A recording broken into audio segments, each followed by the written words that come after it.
É legal essa igreja, porque aqui a gente vem de bermuda, a gente vem de boné, a gente vem igual a pastora Paula, a Adriana. Aqui tem de tudo, irmão. Então não é desculpa para você não vir, ó, você que está aí do outro lado.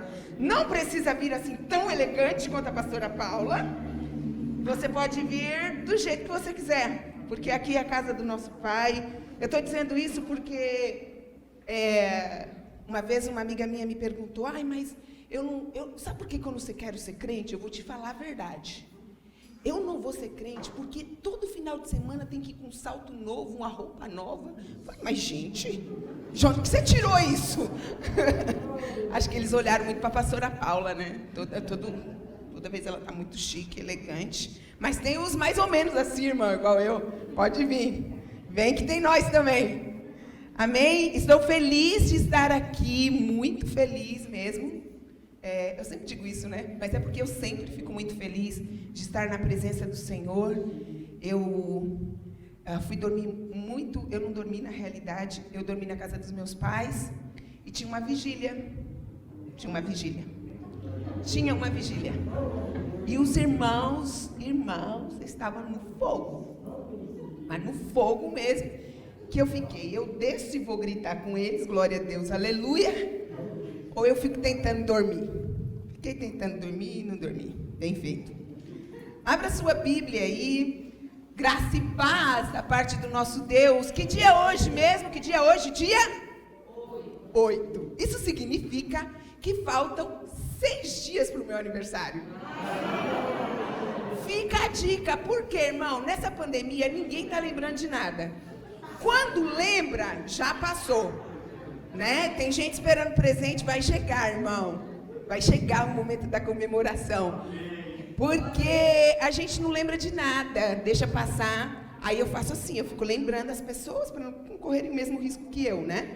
Então, faltam 6 dias, a gente recebe presente até dezembro. Afinal de contas, não é sempre que a gente quarentena, né? Quarentena, gente.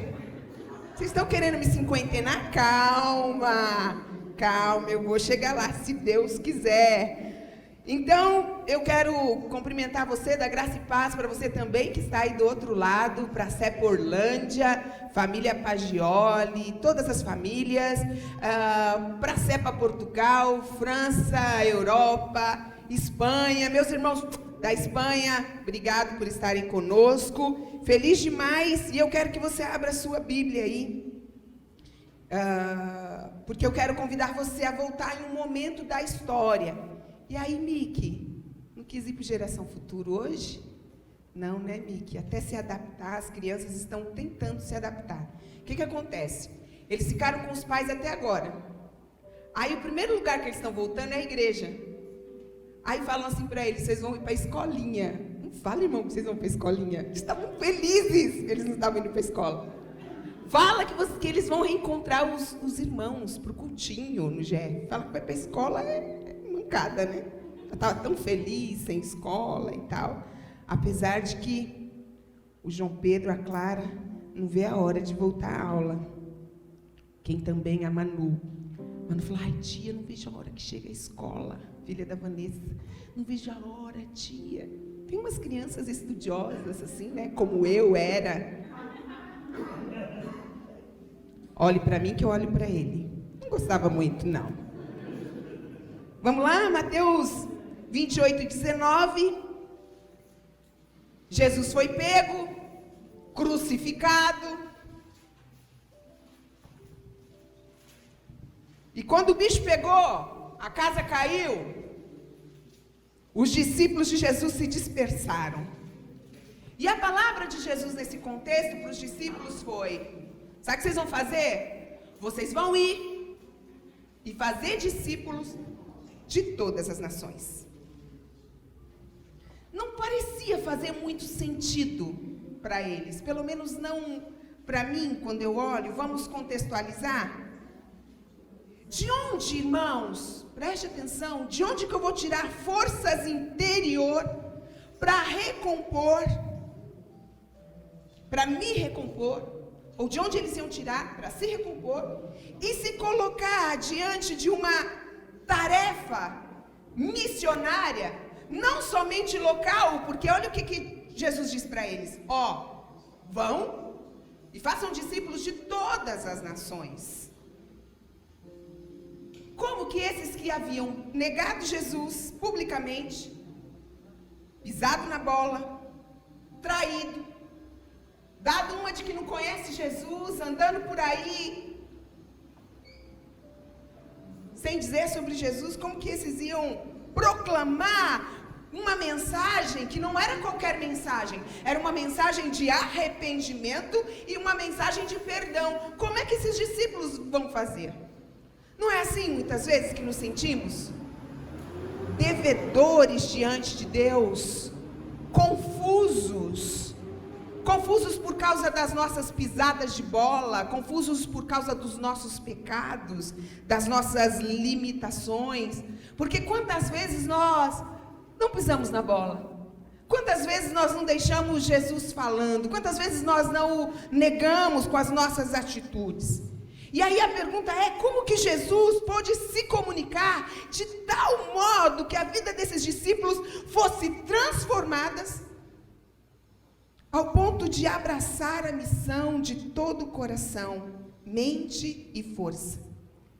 E as respostas para essas perguntas são importantes para que essa igreja, a nossa igreja, a igreja do Brasil e do mundo, nesse momento da história, porque essa mensagem de hoje, embora online a gente alcance todas as pessoas, essa mensagem de hoje é para nós, igreja. Eu quero ressaltar o quão interfere na sua jornada espiritual e na minha, quando a gente não olha para aquilo que está doendo, quando a gente não olha para aquilo que nos incomoda, para aquilo que tira a gente do eixo, ou que deixa a gente irritado, ou que deixa a gente desgostoso, até com o próprio Deus. Deus, eu esperava isso. Deus, eu queria isso. Deus, eu imaginava a minha família perfeita. Eu não imaginava um casamento desfeito. Eu não imaginava minha filha grávida. Eu não imaginava meu filho traficante. Eu não imaginava meu filho bêbado. Não era assim, Deus. Não era assim que estava programado. Não era assim que estava combinado. Não era assim, Deus, que estava combinado eu ter esse desejo intenso de pecar. Não era assim, Deus, que estava combinado. Nós precisamos questionar Deus, falar com Deus, conversar com Deus. O que acontece às vezes é que nós questionamos todo mundo. E aí a gente pergunta: o que você acha, Arlete, disso? O que você acha do que está escrito? O que você acha? Você acha que é assim mesmo o jeito que eu estou interpretando? Não, eu preciso questionar esse Deus. Eu preciso levar para esse Deus as minhas dores, porque é Ele quem vai me dar as respostas corretas. Fora dele são achismos. Fora dele é só ombro para chorar, não é cura. E Deus não quer somente te aliviar, Deus quer te deixar em paz. É maravilhoso quando a gente faz isso. Quando a gente diz: Deus, eu não gostei, eu não gosto, eu não quero. Como é que vai ser? E aí Deus diz: problema seu. Ou Deus diz: vamos fazer de outro jeito para você entender. Agora o lugar para a gente ir com os nossos questionamentos é para Deus. E esses questionamentos sempre serão respondidos quando nós permanecermos nele. Quando nós ficarmos nele, quando nós obedecermos a ele, porque nós sabemos que o que nos impede de se achegar a Deus são os nossos pecados. As nossas orações não são ouvidas porque os nossos pecados fazem separação entre Deus e entre nós e Deus. E às vezes nós ficamos assim: Deus, por que você não me responde? Deus, por que você não está falando nada? Tem um céu de bronze aqui. Deus, por que eu não estou sentindo nada? Deus, por que está acontecendo, Deus? Eu queria sentir como antigamente, eu queria... Para do sentir, sai do emocional, sai da alma e vá para o Espírito, porque as coisas do Espírito só se entendem espiritualmente. Então Deus não está dizendo que você não pode ter dor, Deus não está dizendo que você não pode lamentar. Jeremias foi o lamentador maior e Deus foi respondendo os seus questionamentos. Nós podemos, Só que, deixa eu dizer uma coisa para você. Eu e você precisamos ir para aquele que tenha respostas. Tem respostas que só Deus pode dar. Tem respostas que só, aliás, Ele já deu. A grande questão é, eu quero ou não seguir segundo a sua resposta. Quando a gente faz isso, quando a gente não conversa com Deus, não lamenta as nossas dores, a gente se perde no nosso mundo, no nosso mundinho. Olha os meus problemas, olha, não foi do jeito que eu quis, não é da maneira que... Deus, por que que eu nasci assim? Deus, por que eu sou assim? Fico perdido nesse mundo. Mas deixa eu dizer uma coisa. Tem o meu mundo, o mundo todo e o mundo espiritual, que é mais real do que esse mundo que nós vemos. Então, por isso que eu disse para você que a nossa conversa hoje é uma conversa de Deus, uma conversa nossa, como igreja. Ei, preste atenção, há um Deus que fez uma promessa para os seus discípulos. Quem crê que é discípulo? Para os seus discípulos arrependidos. Quem crê que é discípulo de Jesus? Quem é discípulo de Jesus? Quem é discípulo de Jesus? Então essa promessa é para nós.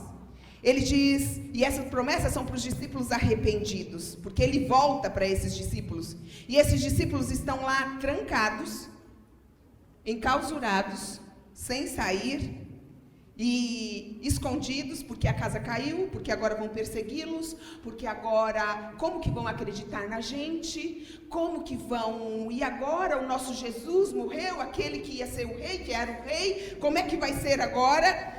Eu não sei onde você está se escondendo, você que é discípulo, ei, você que está aí do outro lado, não sei onde você está se escondendo, na preguiça, no medo, no pecado, nas suas próprias inquietações, eu não sei onde é que você está escondido, no orgulho.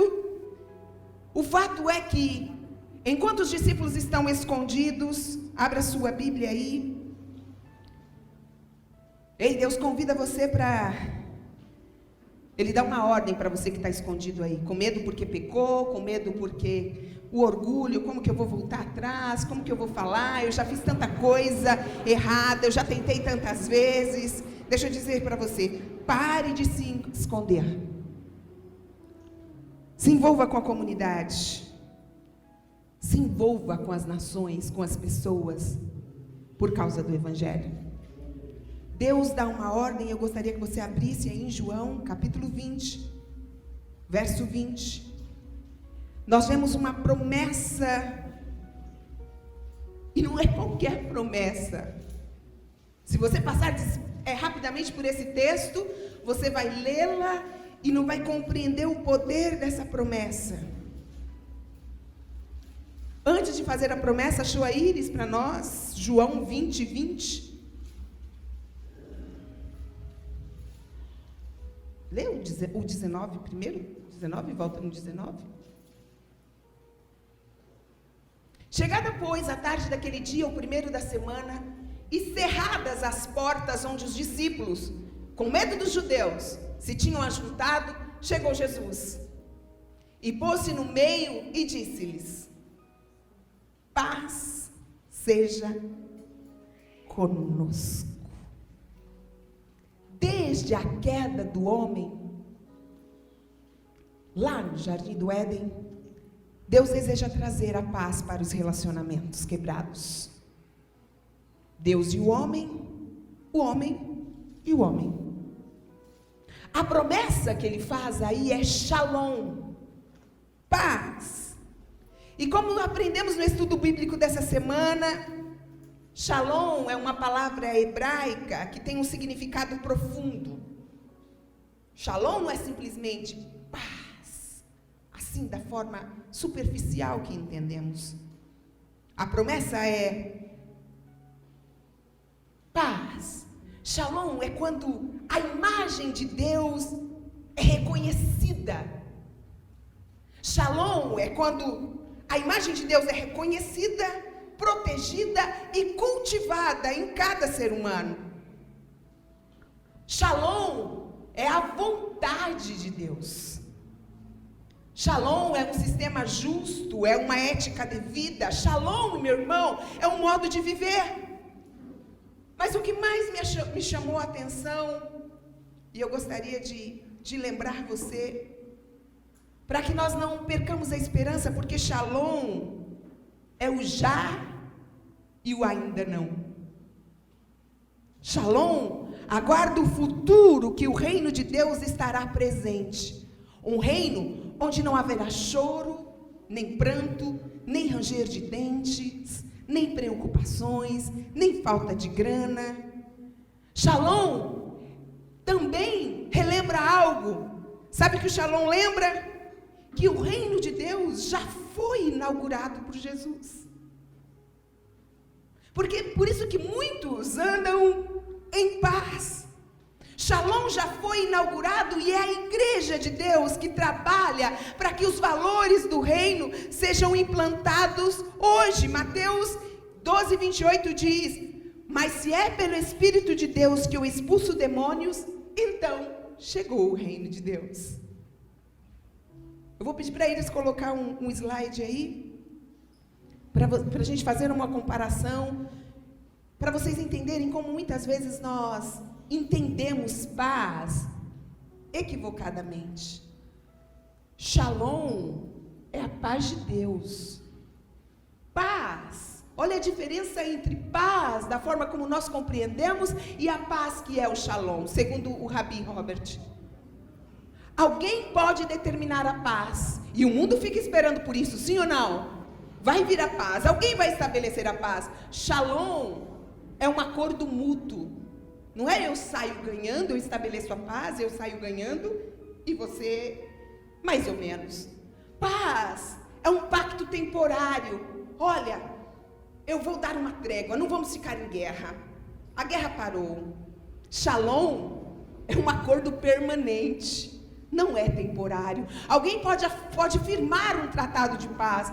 Mas Shalom é uma condição de paz. Paz pode ser negativa, a ausência de guerra. Mas Shalom é positiva, é presença de serenidade.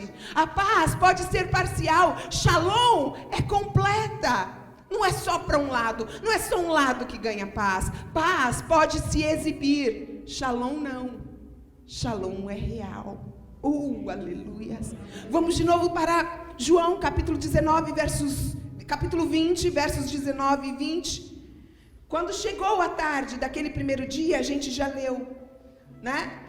E quando a gente vai ler esse versículo, nós vamos ver que quando ele declara paz, esse shalom para nós, esse reino, esse modo de ser, o que Jesus faz? Ele dá uma ordem aos seus discípulos. Que ordem é essa? Capítulo 21, ele afirma: de sua paz seja convosco. Na sequência a essa declaração, em que ele entrega a paz, ele diz, com uma única ordem. Ele, de 2000 anos atrás, ele dá o direcionamento para você, igreja, para mim, igreja, para nós, igreja, que vale para os dias de hoje. Primeiro, eu e você precisamos lembrar que nós somos enviados. Você é missionário de Deus para o mundo, aonde você está implantado. Aqui no Perialto, na sua igreja local, na sua casa, no seu trabalho. Isso inclui você alcançar as pessoas aonde você estiver, onde você for. Então, nós devemos ser uma igreja missional em razão do nosso chamado, da natureza da igreja. Essa é a natureza da igreja. Essa é a razão por que nós existimos. Essa é a nossa essência. Não é para apaziguar, não é para... Não, a nossa essência é a missão. A nossa essência é de que fomos enviados, que nós somos missionários. Então eu e você não podemos perder de vista a nossa família, os nossos familiares que ainda não alcançaram Jesus. Ei, o inferno é real.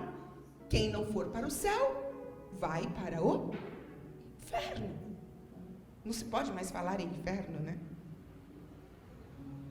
O nosso trabalho consiste em interagir com uma cultura que não é aquela que preferimos, uma cultura de ódio, uma cultura de brigas, uma cultura de mimimi, uma cultura de tudo posso desde que eu seja muito feliz. É interagir com essa cultura de pessoas que acreditam que podem tudo. Como Hitler. Ele achava que ele podia tudo. Sim ou não? Ele podia tanto tudo que ele exterminou milhares de pessoas. Nosso trabalho, nós somos enviados para enviar o Evangelho a todas as comunidades e não agregarmos as nossas preferências. Então eu vou ganhar o negro, agora porque está na moda ganhar negro. Então nós vamos ganhar os negros e vamos fazer uma igreja de negão. Pode falar negão? Depois online vai pegar mal isso, né? Aliás, Ângela, você não pode chamar o meu pai mais de preto. Escolhe outro apelido. Você chamou a vida dele inteira de preto, mas agora vai ter que ser outro. Não pode. Não é por nossas preferências. Não é por nossas preferências. Não, eu gosto daquele, então eu vou pregar para aquele. Eu acho que aquele tem direito de entrar no céu. Não. Nós fomos enviados. Primeiro nós somos enviados. E depois nós somos enviados a todos os tipos de pessoas. Mateus 28, dos versos 18 ao 20, diz que Ele nos deu autoridade. E essa autoridade foi para que nós batizássemos todas as pessoas que aceitassem a Jesus, em nome do Pai, do Filho e do Espírito Santo. Então não podemos esquecer a nossa essência. Ei, Vanessa, primeiro você foi enviada. E a quem você foi enviada? A todo tipo de pessoa. Nós, quando lemos esse texto, todos os tipos de pessoas, é importante a gente frisar, porque o termo usado em grego, às vezes é entendido de forma diferente hoje. Quando Deus entrega e fala a todas as nações, o termo que está usando não é nações, porque naquela época não era dividido assim, não existiam as nações como existem hoje. Enquanto quando Jesus está dizendo isso, quando está sendo pregado sobre isso, a nação-estado, como nós vemos hoje, é uma invenção da era moderna.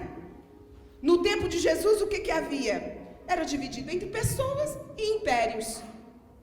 Então, quando Jesus está falando aqui, as instruções de Jesus significam que precisamos ir a todos os grupos de pessoas, a todos os grupos identitários, a todas as pessoas. Jesus estava ciente de que todas as pessoas precisam do Evangelho de Jesus. Fala comigo, todas as pessoas precisam do Evangelho de Jesus. Eu preciso guardar isso. Primeiro que eu fui enviado, depois que eu fui enviado para todo tipo de pessoa. Mas eu não posso esquecer, por eu ser igreja, de que eu fui enviado, de que é todo tipo de pessoas, mas que eu não fui enviado de qualquer maneira. Não é de qualquer jeito, para pregar do jeito que eu quero, da maneira que eu quero, da maneira que eu acho. Nós somos enviados. Vamos lá para Lucas capítulo 24, os versos 46 ao 48. O Cristo sofreria e ao terceiro dia ressuscitaria dentre os mortos. E que em seu nome se pregaria o arrependimento para o perdão dos pecados a todas as nações, a todos os tipos de pessoas. Começando por onde? Por Jerusalém. Vós sois testemunhas destas coisas. Então, primeiro eu fui enviado, depois eu fui enviado para quem? Para todo tipo de pessoa, e agora com uma mensagem de arrependimento. É essa a mensagem da igreja. Arrepende-se. Deus pode e Deus quer perdoar os seus pecados. Aliás, os teus pecados já estão perdoados, você precisa somente se arrepender.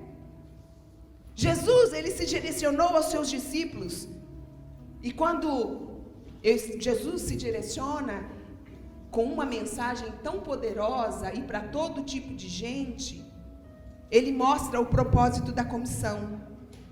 Não tem nada a ver com estilo, nada a ver com coisas externas. Nós fomos enviados a ele como testemunhas. Então, preste atenção. eu e você, vamos nos manter fiéis, vamos nos arrepender dos nossos pecados e vamos pregar esse evangelho. Vamos ser testemunhas de que, como Ele perdoou a mim, pecadora, que pisou na bola, que pisa na bola, o perdão dele está disponível. O perdão dele está disponível para mim. E porque o perdão dele está disponível para mim, eu posso ser testemunha. Eu posso ser testemunha do que Ele fez. E testemunha vai pregar o quê? O arrependimento. Como eu disse para você, o arrependimento do pecado. Não dizer para ele, vem para cá para vestir da maneira como eu me visto, para se pentear da maneira como eu me penteio, mas vem para cá para se arrepender como me arrependo todos os dias dos meus pecados. Porque sem arrependimento, sem essa mensagem, sem pregar essa mensagem, a igreja deixa de ser igreja. A igreja vira um clubinho, a igreja vira qualquer outra coisa. Mas o evangelho de Deus tem a ver com arrependimento e perdão dos pecados. A morte de Jesus não foi por qualquer coisa. A morte de Jesus foi para que nós fôssemos reconciliados com Ele, para que o seu pecado fosse perdoado. Não foi à toa. Essa é a essência do evangelho. Não é a essência do evangelho, não é vir para cá e se vista como eu, curta as músicas que eu curto, cante como eu canto, se vista como eu visto, mas é cada coisa que eu ouvi, irmão, já. Cada coisa. Lá não é igreja porque dançam, lá não é igreja porque lá não é. A essência do evangelho é o arrependimento. E aqui, e através de você, a pregação do evangelho chamando ao arrependimento. A questão é, nós somos bons missionários? Arlete, eu não me sinto boa missionária. Irmão, também não sinto.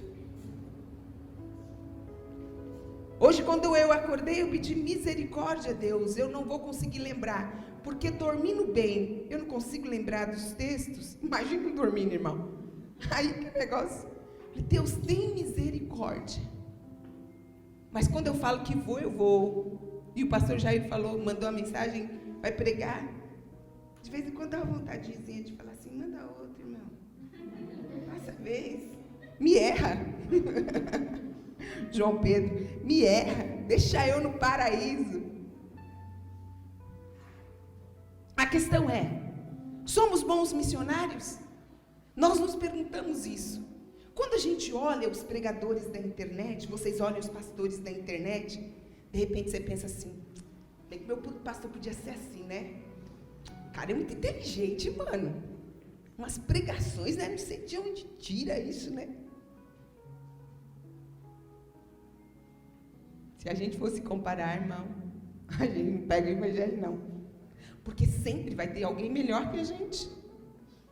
Mas a questão não é melhor ou pior. A questão não é essa. A questão é ser discípulo. A questão é ser testemunha. A questão é entregar o evangelho àquelas pessoas que o Senhor me deu. E quem são as pessoas que o Senhor me deu? As pessoas com quem eu tenho contato. As pessoas com quem eu me relaciono. As pessoas com quem eu vou me relacionar. Então, quando eu entro na comparação, pronto, já perdi. Porque sempre vai ter alguém melhor que eu. Ei, deixa isso de lado. Você é único. Ninguém vai pregar como você. Ninguém vai fazer missão como você. Você é único.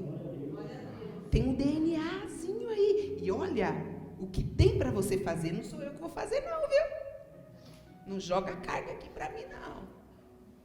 A minha já é suficiente. E suficiente por quê? Porque o fardo dele é leve. Eu não sinto peso.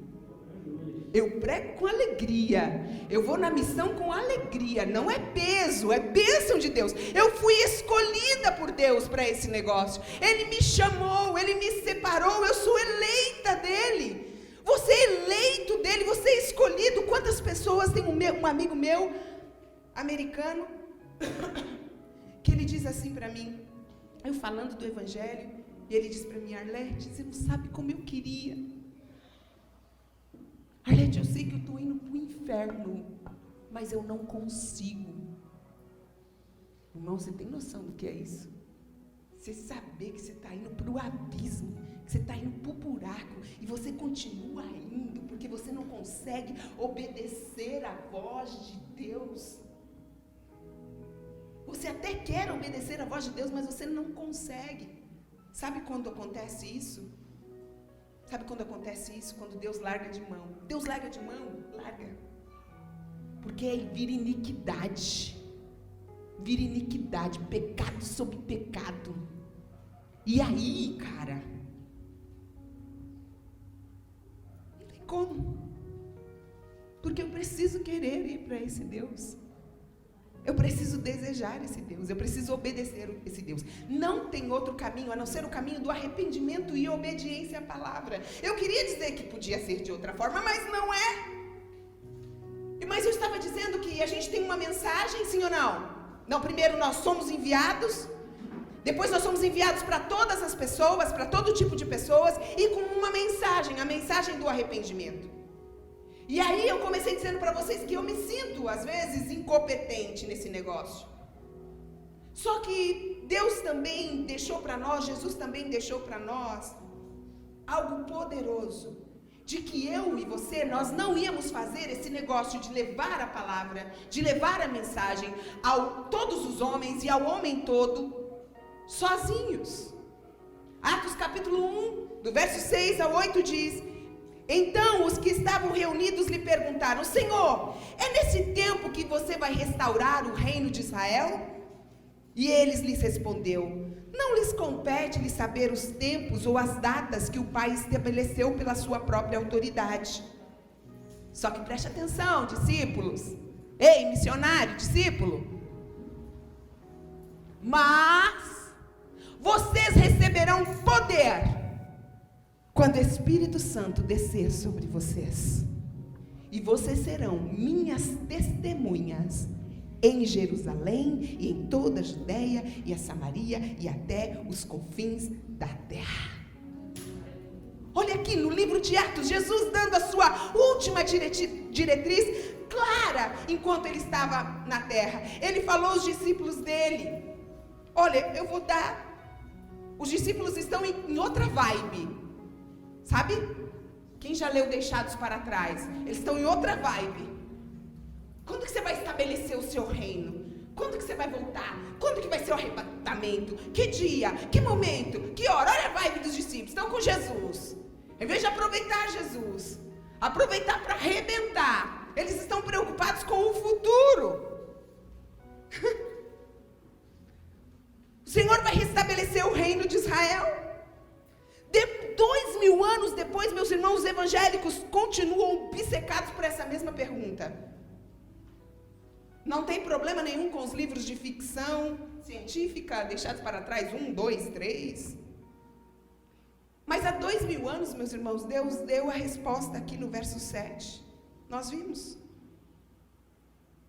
Eu quero que vocês sejam minha testemunha. Não compete a vocês saberem os tempos ou as épocas que o Pai reservou. Não compete para vocês. Isso é da sua exclusiva autoridade. É Ele quem decide, é Ele quem comanda. Ele quem manda, Ele quem decide. E aí Ele reafirma a missão dos discípulos, a missão da igreja. Olha só, vai descer sobre vós o Espírito Santo, e aí vocês vão ter capacidade, vocês vão ser capazes de serem minha testemunha, tanto em Jerusalém, como em toda a Samaria. Olha a resposta aí para as perguntas que nós fizemos no início. Como que eu vou fazer isso? Como que os discípulos, depois de negarem Jesus, depois de pisarem na bola, depois de se esconderem, depois de ficarem isolados, como que os discípulos agora conseguiram pegar essa visão e chegar de forma que essa visão chegasse até nós, hoje, agora, no presente século? Porque eles receberam poder. Se a gente deixasse de se preocupar com essas coisas, e a gente buscasse poder do alto, poder do Espírito, nós iríamos ficar tão fascinados com o Evangelho, tão fascinados com a glória dele, que a gente já teria avançado a beça com o reino aqui nesta comunidade que estamos inseridos. Mas nós ficamos fascinados justamente com coisas que Jesus nos indicou que não deveríamos nos preocupar. Lembra Pedro? Pedro está nessa pegada. Ai, mas vocês vão comer carne? Mas e a circuncisão? Eles não são circuncidados. As nossas questões são outras agora, né? Mas é a mesma coisa de Pedro. E aí? Deixe que comem carne. Deixe que não circuncisam. Não se circuncidam. Desde que se arrependam dos seus evangelhos, dos seus pecados, e creiam no Evangelho. E que o Evangelho é poder de Deus para salvar o homem e levar o homem para o céu. Então, igreja, não se preocupem com mídia, com o que estão dizendo agora, com o que está no movimento agora, do que estão dizendo por aí, das discussões que estão por aí. Deixe que falem, que pense. Só que não faça como a Cláudia Raia, eu não estou fazendo nada. Vamos fazer. Vamos fazer aquilo que Deus nos chamou para fazer. Vamos cumprir a missão. Vamos voltar ao primeiro amor e sair. Vamos buscar poder do alto. Vamos buscar o Espírito Santo de Deus. Vamos buscar a presença de Deus. Para que a gente fique fascinado por esse evangelho novamente. E a gente pregue esse evangelho para todo tipo de pessoa. Oh, aleluia. Vamos nos concentrar naquilo que nós devemos nos concentrar. De alcançar todos os povos cheios do poder de Deus. Quando a igreja decide abraçar o chamado de Jesus, ela se esforça para alcançar pessoas e o evangelho começa a criar raízes. Eu olho agora aqui para a igreja, tem mais de 50 famílias aqui representadas. Pensa. Só que são só 50, 60 famílias aqui hoje. Quantas famílias a gente precisa alcançar ainda nesse período? E a gente precisa. Nós precisamos uns dos outros para cumprir a missão. Então a igreja do Senhor não é a nosso respeito. Em eu ter uma grande igreja, eu ser de uma grande igreja, de eu ter a melhor tecnologia, de eu ter o melhor pregador, de eu ter as melhores cadeiras, de eu ter os melhores cantores, os melhores instrumentos. Nós cantamos, nunca foi sobre nós, mas estamos no nosso mundo. Dona Nega até riu agora, né, Dona Nega? Não é sobre nós. Não é sobre eu ficar rica.